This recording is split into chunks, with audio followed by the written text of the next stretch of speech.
नमस्ते विद्यार्थियों, भास्कर क्लासेज की ऑनलाइन क्लासों में आप सभी का एक बार फिर से हार्दिक अभिनंदन है। मैं हूं हरीश कुमार। आज हम कक्षा 10 की प्रश्नावली 2.2 का अध्ययन करेंगे। इसके सवालों को यहां हल करेंगे। प्रश्नावली 2.2 है वह अभाज्य गुणनखंड पर आधारित है। तो प्रश्नावली शुरू करने से पहले मैं अभाज्य संख्याओं के बारे में आपको थोड़ा सा बताना चाहूँगा यहाँ पे कि अभाज्य संख्याएँ क्या होती हैं। देखिए, संख्याएं दो तरह की है यहाँ पे, भाज्य संख्याएं और अभाज्य संख्याएं। तो अभाज्य संख्या की चर्चा हम यहाँ करेंगे। अभाज्य संख्या, अभाज्य संख्याएं। देखिए बच्चों, अभाज्य संख्याओं का मतलब क्या होता है? ऐसी संख्या जिसमें एक का या स्वयं का ही भाग जाता हो, अन्य किसी संख्या का भाग उसमें नहीं जाता हो, वह अभाज्य संख्या कहलाती है। या यूँ कहे कि वे संख्याएं जिनके गुणनखंड या तो एक हो या वे स्वयं संख्या खुद हो, उसके अलावा अन्य कोई गुणनखंड नहीं हो, उन्हें अभाज्य संख्याएं कहते हैं। तो इसकी परिभाषा लिख लीजिए आप। वे संख्याएं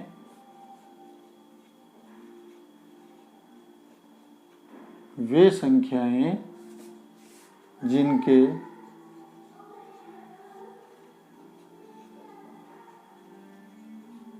गुणनखंड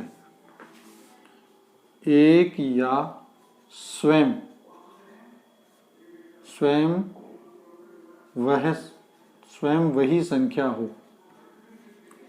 वही संख्या हो, अभाज्य संख्या कहलाती है। अभाज्य संख्या कहलाती है।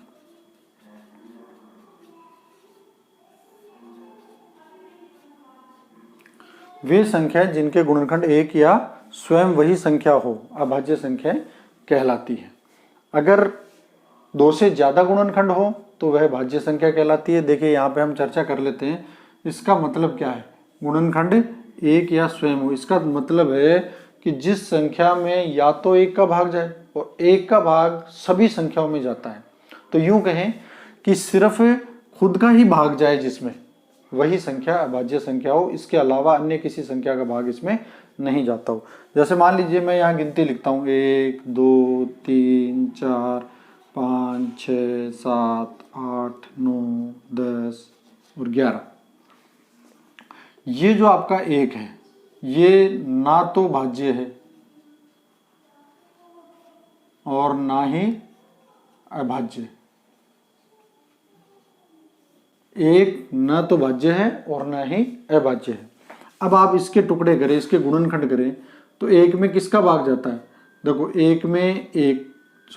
दो में किसका भाग जाता है? दो में एक का भाग जाएगा या दो का भाग जाएगा। ठीक है। इसी प्रकार अगर हम 3 में भाग दें तो 3 किस किस के पहाड़े में आएगा? एक तो एक के में आता है और एक 3 के पहाड़े में आता है। इसके अलावा अन्य किसी भी पहाड़े में 3 नहीं आता है। 4 की बात करें तो देखो, 4 है वो एक के पहाड़े में भी आता है, 2 के पहाड़े में भी आता है और खुद 4 के पहाड़े में भी आता है। यानी कहने का तात्पर्य 4 के गुणनखंड क्या हुए? 1 2 और 4। यानी 4 में इन संख्याओं का भाग पूरा जाता है। अगर 5 की बात करें तो देखो, 5 1 से विभाजित होगा, यानी 1 का भाग 5 में जा सकता है और स्वयं 5 का भाग 5 में जा सकता है। इसके अलावा अन्य किसी भी संख्या का भाग इसमें नहीं जा सकता है। 6 की बात करें तो 6 में देखो, 1 का भाग जा सकता है, 2 का जा सकता है, 3 का जा सकता है और स्वयं 6 का भी जा सकता है। तो इस तरह से हम देख रहे हैं कि इसके गुणनखंड कितने हुए? 4 गुणनखंड है इसका। यानी 6 में एक का भाग भी जाता है, 2 का भी जाता है, 3 का भी जाता है और 6 का भी जाता है। अगर हम 7 की बात करें तो 7 में देखो, 1 का भाग जाता है और 7 का ही भाग जाता है। इसके अलावा अन्य कोई संख्या नहीं है जिसमें 7 का भाग पूरा जाता हो। तो इसी तरह से आप आगे देखते जाएंगे तो 8 में देखो, 1 का भाग भी जाएगा, 2 का भी जाएगा, 4 का भी जाएगा और 8 का भी जाएगा। 9 की बात करें तो 1 का भी जाएगा, 3 का जाएगा और 9 का जाएगा। 10 की बात करें तो 1 का, 2 का, 5 का और 10 का भाग पूरा जाता है। 11 की बात करें तो 1 का और 11 का।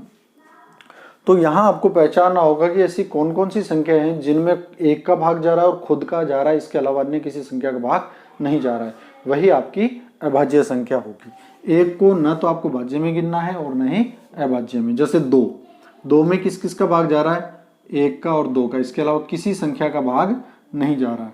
तो हमारे जो अभाज्य संख्या है उसके उदाहरण क्या क्या हो जाएंगे। उदाहरण के रूप में जैसे 2 ये अभाज्य संख्या है। फिर देखिए 3 में 1 का भाग जा रहा है और 3 का जा रहा है, इसके अलावा अन्य किसी संख्या का भाग नहीं जा रहा, तो ये भी अभाज्य संख्या है। 4 में देखो 1 का भाग भी जा रहा है, 2 का भी जा रहा है और 4 का भी जा रहा है, यानी इसमें क्या हुआ, 1 का भी जा रहा है और खुद का भी जा रहा है और इसके अलावा तीसरी संख्या का भी इसमें भाग जा रहा है, इसलिए ये भाज्य संख्या होगी, अभाज्य नहीं होगी। फिर देखिए 5 में 1 का भाग जा रहा है और स्वयं 5 का जा रहा है, तो 5 एक अभाज्य संख्या है। 6 की बात करें तो 1 2 3 4, इसके गुणनखंड 4 गुणनखंड आ रहे हैं, तो ये भाज्य संख्या है। 7 की बात करें तो 7 अभाज्य संख्या है क्योंकि 1 का स्वयं का ही जा रहा है। 8 में देखो 1 का भाग जा रहा है, 2 का भी जा रहा है, 4 का भी जा रहा है, 8 का भी जा रहा है, तो ये भाज्य संख्या है, अभाज्य नहीं है। 9 की बात करें तो 1 का 3 का 9 का, यानी स्वयं का भी 1 का भी जा रहा है, स्वयं का भी जा रहा है, इसके अलावा अन्य संख्या का भाग भी पूरा पूरा जा रहा है, इसलिए ये भी अभाज्य संख्या नहीं है। 10 की बात करें तो ये भी अभाज्य संख्या नहीं है। 11 की बात करें तो 11 एक अभाज्य संख्या है क्योंकि 11 में 1 का और खुद 11 का ही भाग जाता है, अन्य संख्याओं का भाग इसमें नहीं जाता है। तो इस तरह से आप भाग देख के संख्याओं को पहचान सकते हैं। इसके अलावा देखिए 11 है, इसके बाद में 12 एक भाज्य संख्या है, तो 13 अभाज्य है, 14 15 16 ये सब भाज्य है। इसके बाद में 17 19 23 29, इस तरह से आप आगे तक इसमें ज्ञात कर सकते हैं। ये सब अभाज्य संख्या हैं। अभाज्य का मतलब इसमें खुद इन्हीं संख्याओं का भाग जा रहा है और 1 का भाग जा रहा है, इसके अलावा इनमें किसी अन्य संख्याओं का भाग नहीं जा रहा है। तो हमें यही जानना था कि अभाज्य संख्याएं कौन कौन सी होती है। और अभाज्य संख्याएं की बात करें तो एक यहाँ आप नोट कर लेना, अभाज्य संख्याओं से संबंधित कुछ बातें। एक ना तो भाज्य है और ना ही अभाज्य। दूसरा, दो सबसे छोटी अभाज्य संख्या है, अभाज्य संख्या है। देखिए 2 सबसे छोटी अभाज्य संख्या है, ठीक है। बड़ी संख्या हम ज्ञात नहीं कर सकते क्योंकि अनंत तक ये संख्या जाती है, तो 2 सबसे छोटी अभाज्य संख्या है। और 2 की खास बात क्या है, एकमात्र 2 ही वो संख्या है जो अभाज्य संख्या है और सम भी है, इसके अलावा सभी अभाज्य संख्याएं विषम संख्या होती है। तो ये भी बात हम इसमें नोट कर सकते हैं कि 2 एकमात्र सम अभाज्य संख्या है, सम अभाज्य संख्या है। इसके अतिरिक्त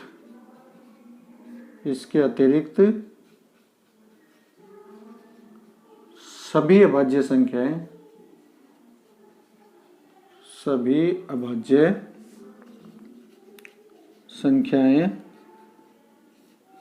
विषम संख्याएं होती है, विषम होती है। तो ये बात भी आपको ध्यान रखनी है कि एक न तो भाज्य है और न ही अभाज्य है, 2 सबसे छोटी अभाज्य संख्या है और 2 एकमात्र ऐसी सम अभाज्य संख्या है। इसके अतिरिक्त सभी जो अभाज्य संख्या है वो विषम ही होती है। तो ये 2 सवाल जरूर आपसे पूछ सकते हैं, एक तो सबसे छोटी अभाज्य संख्या का नाम बताइए, एक वह अभाज्य संख्या कौन सी है जो सम है। तो 2 इसका आंसर होगा, दोनों प्रश्नों का उत्तर 2 ही होगा। अगर हम गिनती में देखें तो 1 से 100 तक की संख्याओं में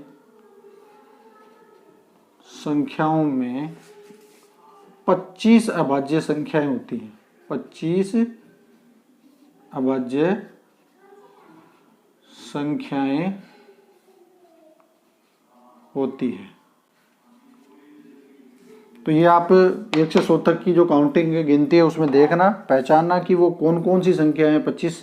25 कौन कौन सी अभाज्य संख्या है। देखो कहने का तात्पर्य 25 अभाज्य संख्या नहीं है, नंबर 25 नहीं, 1 से लेकर 100 तक की संख्याओं में 25 अभाज्य संख्या है। जैसे मान लीजिए 2, 3, 5, 7, 11, 13, 17, 19, 23, 29। तो ये 1, 2, 3, 4, 5, 6, 7, 8, 9, 10 तक मैंने लिख दी। इसके आगे 100 तक 15 और संख्याएं हैं जो अभाज्य संख्याएं हैं। इनके अलावा बाकी सभी भाज्य संख्याएं हैं 100 तक की गिनती में। तो ये आप अभाज्य संख्याओं से संबंधित हो गए। अब हम प्रश्नावली से संबंधित सवाल देखेंगे। ठीक है, तो चलिए देखते हैं अभाज्य संख्याओं से संबंधित, अभाज्य गुणनखंड से संबंधित कुछ प्रश्न। प्रश्नावली 2.2 का पहला सवाल है, निम्न संख्याओं को अभाज्य गुणनखंडों के गुणनफलों के रूप में व्यक्त कीजिए। नीचे कुछ 5 सवाल दिए हुए हैं, इन संख्याओं को आपको अभाज्य गुणनखंडों के रूप में व्यक्त करना है। अभी हमने थोड़ी देर पहले पढ़ा अभाज्य गुणनखंड या अभाज्य संख्याओं के बारे में पढ़ा था, बस उसी पर आधारित है कि हमें इनके टुकड़े करने हैं। अब आपको कैसे करने हैं अभाज्य गुणनखंड, कि आपको इसमें अभाज्य संख्याओं का भाग देना है। अभाज्य संख्याओं का भाग देते हुए इनका टुकड़े करने हैं। बहुत सिंपल है, आप कक्षा 6 में इसको पढ़ना प्रारंभ कर देते हो गुणनखंड करने को। तो इसके लिए क्या करेंगे हम, जैसे पहला सवाल है 468, तो हम पहले सवाल को लिखेंगे 468 और फिर इस तरह से एक लाइन खींचकर इसके गुणनखंड करेंगे। देखिए हमने अभी पढ़ा कि अभाज्य संख्याएं कौन कौन सी हैं। अभाज्य संख्याएं, आपको अभाज्य संख्याओं के बारे में पता होना चाहिए, जैसे 2, 3, 5, 7, 11, 13, 17, ये कुछ अभाज्य संख्या है।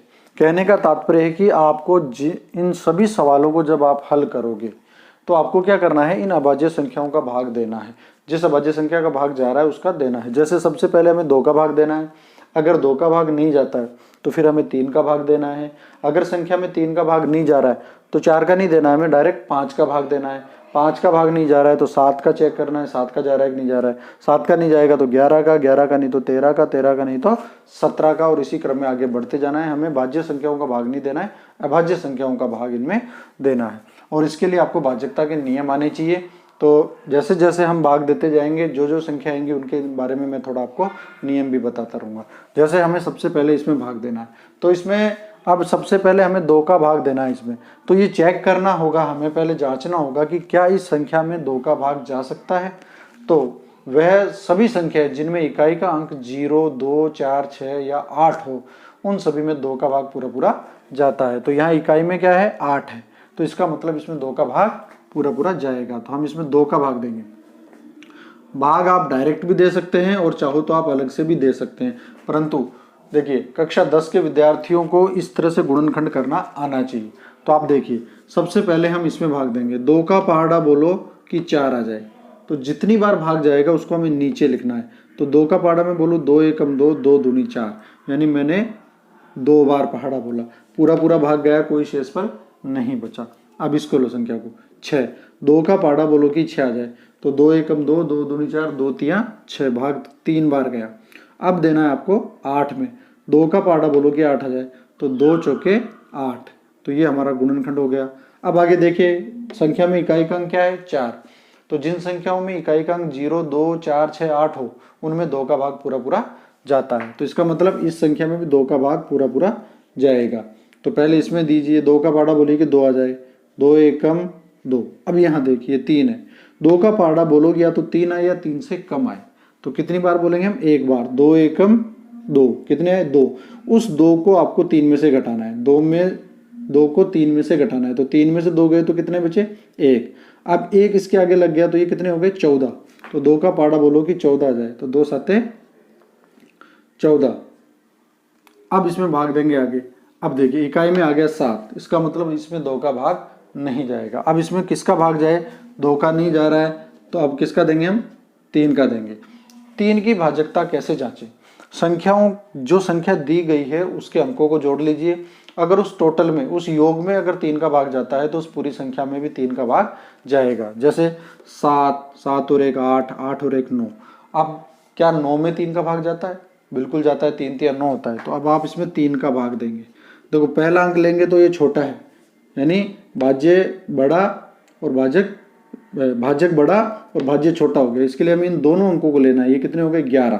तो 3 का पहाड़ा बोलो कि 11 आए या 11 से कम आए, तो हो जाएगा 3 3 9। 11 में से 9 गए तो बच गए 2, शेषफल 2 इसके साथ लगेंगे तो ये हो गए 27। तो 3 का पहाड़ा बोलो कि 27 हो जाए।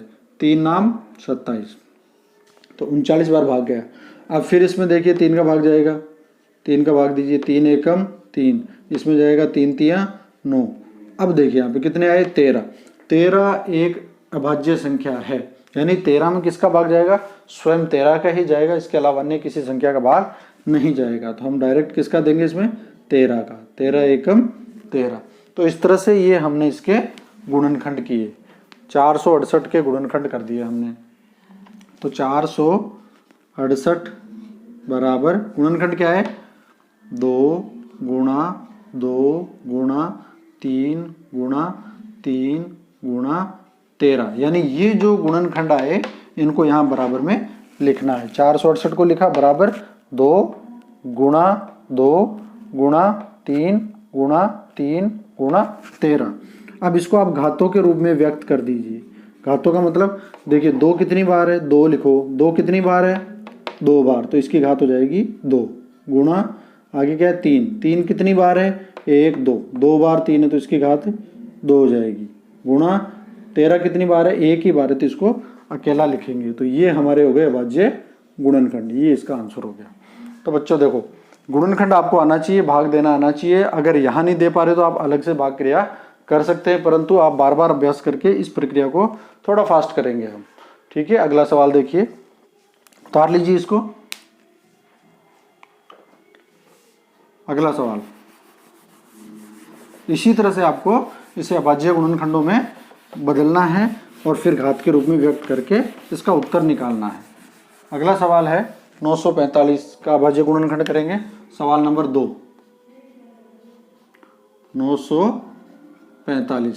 945 हम यहाँ लिखेंगे और इस तरह से इसमें भाग देंगे। देखो इकाई में अगर 0 2 4 6 8 होता तो हम 2 का भाग देते। इकाई में क्या है? 5। तो अब हम क्या करेंगे? 2 का भाग नहीं जाएगा, इसमें 3 का चेक करेंगे। जोड़ के देखो 5 और 4 9 9 9 18। 18 में 3 का भाग जाता है तो हम इसमें 3 का भाग देंगे।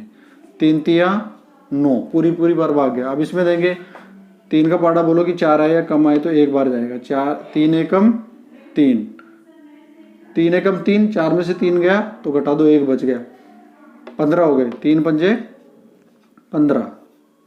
फिर जोड़ के देख लीजिए 5 6 6 और 3 9, इसका मतलब 3 का भाग जाएगा। 3 एकम 3। अब यहाँ बच्चों थोड़ा ध्यान देना, 3 का एकम 3 ये छोटी संख्या होगी, बीच वाली संख्या छोटी संख्या होगी। तो हम क्या करेंगे? यहाँ सुपर लेंगे और फिर ये दोनों अंक लेंगे। कितने हो गए? 15। 3 पंजे 15, 105 आ गए। अब इसमें 5 में 0 जोड़ेंगे तो 5 और 1 जोड़ेंगे तो 6, फिर 3 का भाग जाएगा क्योंकि टोटल 6 हो रहा है। 6 में 3 का भाग जाता है। 2 संख्या लीजिए इसमें 10, 3 3 9, 10 में से 9 गया तो 1, 15 हो गए। 3 पंजे 15, 35 आया। वापस हम देखो, अब देखो 5 और 3 8, इसका मतलब अब 3 का नहीं जाएगा, 2 का भी नहीं जा रहा, 3 का भी नहीं जा रहा। अब किसका देंगे? 5 का। और 5 का भाग की भाजकता क्या है? जिन संख्याओं में इकाई में 0 या 5 हो उन सभी संख्याओं में 5 का भाग पूरा जाता है। तो यहाँ इकाई का अंक 5 है तो 5 का भाग पूरा जाएगा। बोलिए 7 पंजे 35। अब 7 भी एक अभाज्य संख्या है तो 7 एकम 7। इस तरह से 945 के गुणनखंड क्या हुए? 3 गुणा 3 गुणा 3 गुणा 5 गुणा 7। अब इसको घात के रूप में लिख लेंगे 945। 3 कितनी बार है? 1 2 3 बार, तो 3 की घात 3 गुणा 5 1 बार है तो लिख दीजिए इसको ऐसे ही। 7 1 बार है, एक जो घात होती है उसको लिखने की आवश्यकता नहीं होती है। तो ये हमारा दूसरे का आंसर हो गया। ठीक है बच्चों, इस तरह से हम गुणनखंड करेंगे। उम्मीद है समझ में आ रहे होंगे आपको सवाल। अगला सवाल उतार लीजिए, पॉज कर लेना, स्क्रीनशॉट ले लेना। स्क्रीनशॉट से भी आप इसको उतार सकते हैं, वीडियो को रोक कर भी आप इसको उतार सकते हैं। अगला सवाल, तीसरा सवाल है हमारा इसी प्रश्न का, क्वेश्चन नंबर 3, 140 के गुणनखंड करेंगे हम इस तरह से। इकाई में आ गया 0, किसका भाग देंगे? 2 का, 2 का भाग देंगे हम इसमें। देखो एक छोटा है, एक संख्या और लेंगे तो 14 हो गए, सीधा सीधा सही। 2 का पाड़ा बोलो कि 14 आ जाए, 7 बार, 2 सत्ते 14 और ये 0। अब वापस भाग दीजिए 2 का, देखो कितनी बार गया? 2 का पाड़ा बोलो कि या तो 7 आए या 7 से कम आए, तो 2 तिया 6, 7 में से 6 घटा दो, 1 बच गया, 1 यहाँ लग जाएगा तो ये 10 हो जाएंगे, 2 पंजे 10, 35 आ गए। फिर वापस देखो, अब 2 का भाग नहीं जाएगा क्योंकि इकाई में 5 आ गया, टोटल 8 हो रहा है, 3 का भी नहीं जाएगा, तो फिर किसका जाएगा? 5 का, क्योंकि इकाई में 5 है, तो 7 पंजे 35, 7 एकम 7। तो इस तरह से 140 के टुकड़े क्या हुए? 2 गुणा 2 गुणा 5 गुणा 7, तो 140 बराबर 2 की घात 2, क्योंकि 2 कितनी बार है? 2 बार, गुणा 5 गुणा 7, ये इसका आंसर आ गया। ठीक है बच्चों, आप बार बार अभ्यास करोगे तो आपको ये जो स्पीड है आपकी बहुत अच्छी हो जाएगी, आप फटाफट इसको हल कर सकते हो। अगला सवाल देखो, सवाल नंबर 4, चौथा सवाल है इसका।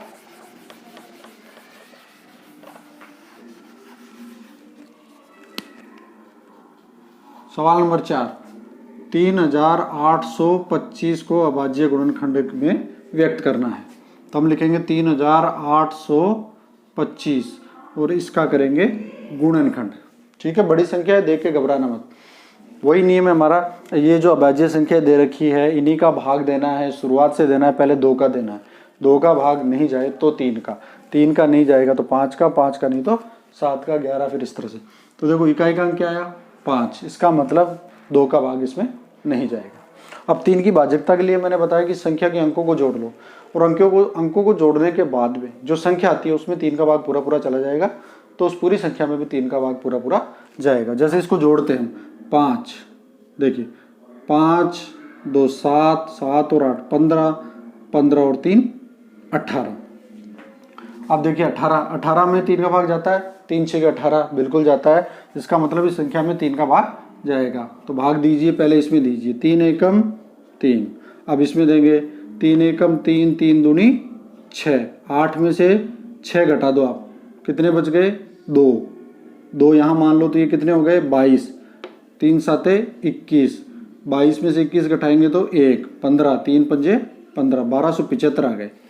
वापस 3 का भाग देंगे, इसमें 7 और 5 जोड़ लो पहले इसको, 7 और 5 12, 12 और 2 14 और 1 15, और 3 के पाड़े में 15 आते हैं, इसका मतलब इसमें 3 का भाग जाएगा। एक छोटी संख्या तो दोनों संख्या साथ ले लो, 3 का पाड़ा बोलो कि 12 आ जाए, 3 चौके 12। अब इसमें देंगे, 3 का पाड़ा बोलोगे या तो 7 आए या 7 से कम आए, तो 3 दूनी 6, 7 में से 6 घटा दो, कितना बचा? 1, 15 हो गए। 3 का पाड़ा बोलोगे 15 आए, 3 पंजे 15, 425। 5 जोड़ के देख लो, 5 और 2 7, 7 और 4 11। अब टोटल कितना हो रहा है? 11 हो रहा है, तो 3 के पाड़े में 11 नहीं आते हैं, इसका मतलब अब 3 का भाग नहीं जाएगा। अब देंगे हम 5 का, 5 की भाजकता क्या है? यदि इकाई में 0 या 5 हो, तो यहाँ 5 है तो 5 का भाग दे दो। ये छोटी संख्या है तो पूरी संख्या ले लो 42, 5 का पाड़ा बोलोगे या तो 42 है या 42 से कम आए, तो 5 8 40, 40 42 में से 40 घटाएंगे तो 2 शेष बच गए, तो ये हो गए 25। 5 का पाड़ा बोलोगे 25 आता है, तो 5 बार भाग गया, 5 पंजे 25। वापस 5 आए इकाई में तो 5 का भाग दीजिए, पहले इसमें दो 5 एकम 5, 8 में से 5 गए तो 3, ये हो गए 35, 7 पंजे 35। देखो कितने हैं? 17। अब 17 क्या है? खुद अभाज्य संख्या है, इसका मतलब इसमें किसका भाग जाएगा? स्वयं का ही जाएगा, तो 17 एकम 17। तो हमारा 3825 यानी 3825 के गुणनखंड क्या है? 3 गुणा 3 गुणा 5 गुणा 5 गुणा 17, 3 गुणा 3, 5 गुणा 5 गुणा 17। अब 3825 को घात के रूप में लिखें। सबसे पहले 3 कितनी बार है? 2 बार, तो घात लगा दीजिए 2 गुणा, फिर लिखेंगे 5 कितनी बार है? 2 बार, तो घात लगा देंगे 2, 17 कितनी बार है? एक बार। ये तो घात लगाने की ज़रूरत नहीं है। ये हो गया इसका आंसर। बहुत इजी है, आप बहुत आसानी से इस सवाल को हल कर सकते हैं, ज़्यादा कठिन नहीं है। अभ्यास करना। आप भाग आप यहाँ नहीं दे पा रहे तो आप अलग से भाग दे सकते हैं। ठीक है बच्चों, अगला सवाल, इसका आखिरी सवाल, पांचवा।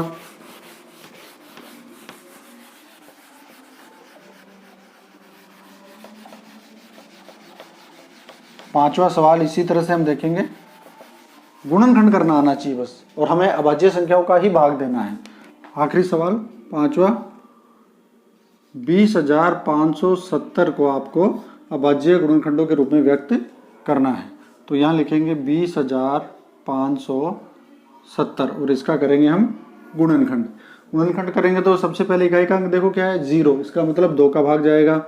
2 का भाग दीजिए, 2 एकम 2, 0 का 0। अब 5 में दीजिए, 2 दूनी 4, 5 में से 4 गया तो 1। 2 का भाग दीजिए 17 में, तो 2 8 16, 17 में से 16 गया तो 1। 2 का भाग दीजिए 10 में, तो 2 पंजे 10।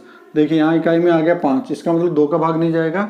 अब इसका टोटल करके देख लो, अगर टोटल में 3 का भाग जाता है तो इस पूरी संख्या में 3 का भाग जाएगा, अन्यथा नहीं जाएगा। तो 8 और 5 13, 13 और 2 15, 15 और 1 16, इसका मतलब 16 आ रहा है। इसका योग 16 3 के पाड़े में नहीं आता है, इसका मतलब 3 का भाग भी नहीं जाएगा।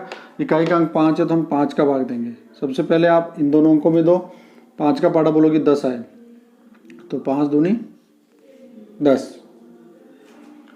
अब यहाँ देखिए ये छोटा अंक है और बीच में है, इसलिए सुपर लगेगी और ये दोनों अंक 7 हो जाएंगे। 5 का पाड़ा बोलोगे 28 आए, 28 से कम आए, तो 5 पंजे 25, 28 में से 25 घटाएंगे तो 3 3 यहाँ लग जाएगा हासिल का, तो ये हो जाएंगे 35। तो 7 पंजे 35, कितने आए? 2057। अब यहाँ देखिए इकाई में आ गया 7, इसका मतलब 2 का भी नहीं जाएगा, 3 का भी नहीं जा रहा, अब 5 का भी भाग इसमें नहीं जाएगा। अब 2057 में 7 का भाग जाएगा या नहीं जाएगा, हम पहले जांच लें। कैसे जांचते हैं बच्चों? तो 7 की भाज्यता का नियम है वो थोड़ा सा इस तरह से है कि आपको करना क्या है, आपको ये करना है कि जो अंतिम अंक है इसका डबल करना है। यानी 7 का डबल कितना होता है? 7 का दुगना कितना होता है? 14, और ये 14 इसमें से घटा देना है, इसमें से शेष अंक में से जो शेष अंक बच रहा है, बाकी इधर 205, उसमें से घटा देना है। 5 में से 4 गया तो 1, और इधर 10 में से 1 गया तो 9, और इधर बच गया 1। यहाँ आया 191। अभी भी हमें पता नहीं चल रहा है तो हम क्या करेंगे, इसका डबल कर देंगे। अब 1 गुणा 2 बराबर 2, ये 2 इसमें से घटा देंगे, तो 19 में से 2 गए तो 17। क्या 17 7 के पाड़े में आते हैं? देखो 7 एकम 7, 7 दूनी 14, 7 1 की 17 नहीं आते हैं। तो इस तरह से हमने चेक किया। अगर यहाँ कोई ऐसी संख्या आ जाती जो 7 से विभाजित होती तो इस पूरी संख्या में 7 का भाग जाता। अब इस संख्या में 7 का भाग नहीं जाएगा। तो बच्चों ध्यान रखना, 7 की भाज्यता जांच करने के लिए अंतिम अंक का, इकाई के अंक का डबल करके शेष अंकों में से घटाते जाना है, और जो लास्ट में आपका सरलतम अंक बचता है उसमें देख लें आप कि 7 का भाग जा रहा है या नहीं जा रहा है। अगर नहीं जा रहा है तो उस संख्या में भाग नहीं जाएगा, और अगर इस अंतिम अंक में 7 का भाग जा रहा है तो इसमें भी 7 का भाग जाएगा। तो इसका मतलब इसमें 7 का भाग नहीं जाएगा। अब 7 का भाग नहीं जाएगा तो फिर इसके बाद में किसका देखें? 11 का। अब 11 की भाज्यता क्या कहती है? 11 की भाज्यता ये कह रही है कि एक अंक के बाद में एक अंक छोड़ो और बचे हुए अंकों को जोड़ो। जैसे मान लीजिए आप ऐसे समझे कि ये अंक लूँ मैं 7, ये अंक छोड़ू ये लूँ, इनका टोटल कर लो, इसका और इसका कितना हुआ?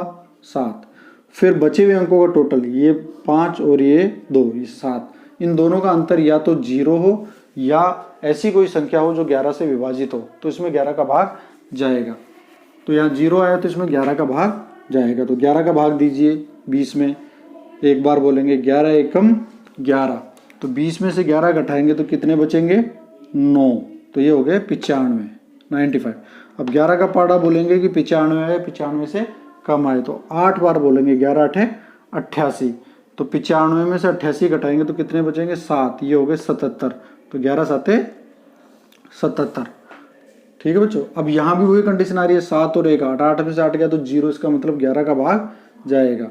तो पहले 18 में दीजिए 11 का भाग, 11 एकम 11, 11 18 में से 11 को घटाएंगे तो 7, कितने हो गए? 77, 11 7 77। अब 17 बच गए, तो 17 खुद एक अभाज्य संख्या, इसका मतलब 17 का ही भाग इसमें जाएगा। तो 20,570 20,570 इसके गुणनखंड क्या हुए 2 गुणा 5 गुणा 11 गुणा 11 गुणा 17 20,570 बराबर देखो 2 कितनी बार एक बार है रहने दो 5 कितनी बार ऐसे कैसे लिख लो 5 11 गुणा 11 11 कितनी बार है तो 2 घात 2 लगा दी गुणा 17 तो ये हमारा आंसर हो गया। ये अभाज्य गुणनखंड के रूप में इसको व्यक्त कर दिया है। तो इस प्रकार से ये हमारा सवाल नंबर पहला कंप्लीट हो गया है और इसके अन्य सवाल हम अगली क्लास के माध्यम से देखेंगे। तब तक के लिए अपना ध्यान रखिए। चैनल को एक बार सब्सक्राइब कर देना, लाइक कर देना, शेयर कर देना अपने दोस्तों के साथ, ताकि ये जो हम गणित पढ़ रहे हैं इसका फ़ायदा सभी विद्यार्थियों को मिल सके। सभी को धन्यवाद।